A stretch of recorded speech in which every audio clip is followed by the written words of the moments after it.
ഗസാതെരുവിലെ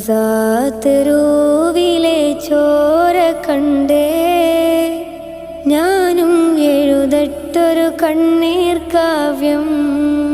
പിഞ്ചോമന മക്കളെ ചോരക്കായി ദാഹിച്ചലയുന്ന ചെന്നായ്ക്കൂട്ടം.